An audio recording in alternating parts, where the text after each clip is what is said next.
La désinformation, les discours de haine et propos injurieux se multiplient dans les médias et sur la toile en cette période électorale en République démocratique du Congo.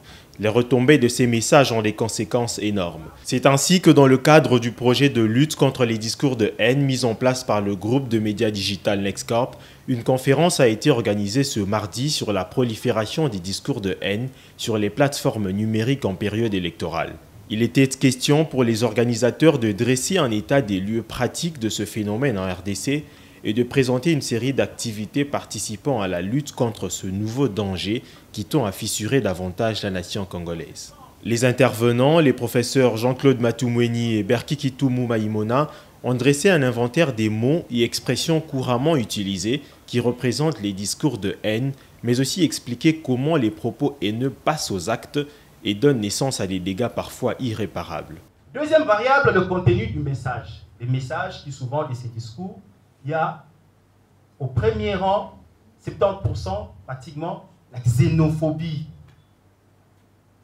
Ah, juifs, zambio, israélo, tanzaniens, tout ça. Donc, tendance à rejeter une autre nationalité, alors que nous sommes dans une ère de diversité culturelle, voilà, merci, ou rejeter les autres nationalités, les autres communautés constitue quelque chose de pas très bien.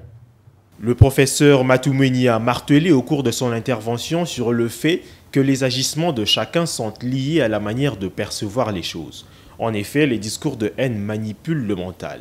Et pour ce faire, il est important que la loi s'accompagne des sanctions concrètes. Rentrer là-dedans, mais en fait simplement pour montrer que nos agissements, nos comportements, etc. sont intimement liés à la manière dont nous percevons les choses. Nous recevons des signaux du monde, n'est-ce pas? Nous les intégrons en nous à partir de nos schèmes de perception. Et ce sont ces schèmes de perception, notamment à travers ce que j'ai appelé les schèmes axiologiques. L'axiologie, c'est l'articulation des valeurs, n'est-ce pas? On dit tel est bien, tel est mauvais, etc., etc. C'est tout cela qui va aussi orienter la manière dont je vais agir. Et donc, les discours de haine, ce sont des discours qui manipulent notre mental, qui manipulent notre esprit pour inculquer en nous une certaine articulation des valeurs par rapport aux autres, par rapport aux communautés, etc. Pour dire tel c'est bien, tel c'est pas bien, et donc voici comment il faut agir, etc. Il faut absolument essayer de faire face à travers la législation, c'est très important. Il faut que la loi permette de bien montrer qu'effectivement là il s'agit d'un discours de haine et que des sanctions soient prises en conséquence. Sinon, eh bien, ce discours va continuer à proliférer.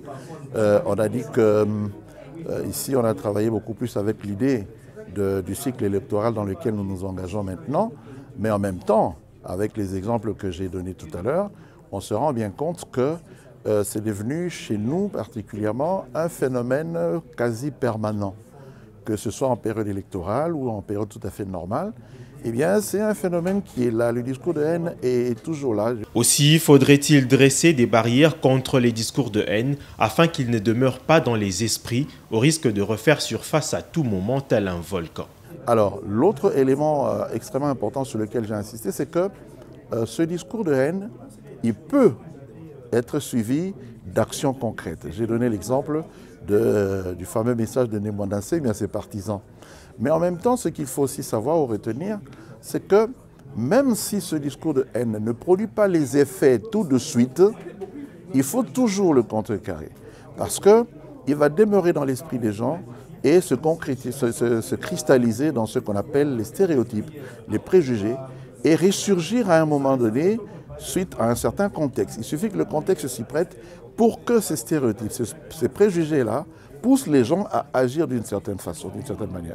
Donc, si on n'y réagit pas, ça devient une sorte d'idéologie dormante, n'est-ce pas, qui apparemment ne produit pas d'effet, mais un jour, c'est comme l'exemple que j'ai pris du volcan. Nous sommes assis sur un volcan qui dort encore, et malheureusement, un jour, il peut se réveiller et avoir pour conséquence des dégâts assez importants. Mais que faire concrètement pour lutter contre les discours de haine?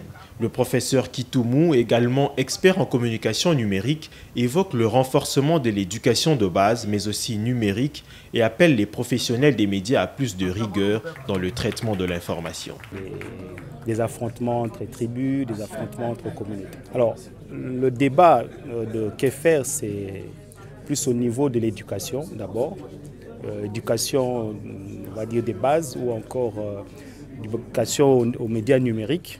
Et là encore, il s'est posé un problème parce que pour que les gens soient éduqués, il faudrait qu'ils veulent être éduqués par rapport à l'usage de ces dispositifs.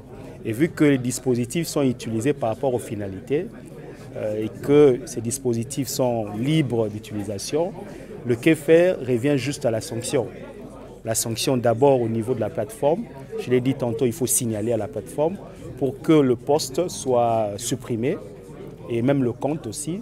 Et deuxièmement, la sanction judiciaire. Donc il faut aller vers le cours et tribunaux et porter plainte. Et là, je pense que plus il y aura des plaintes, plus l'autorité se fera sentir, moins les gens se donneront à des discours librement qui tendent à stigmatiser ou à déranger les autres.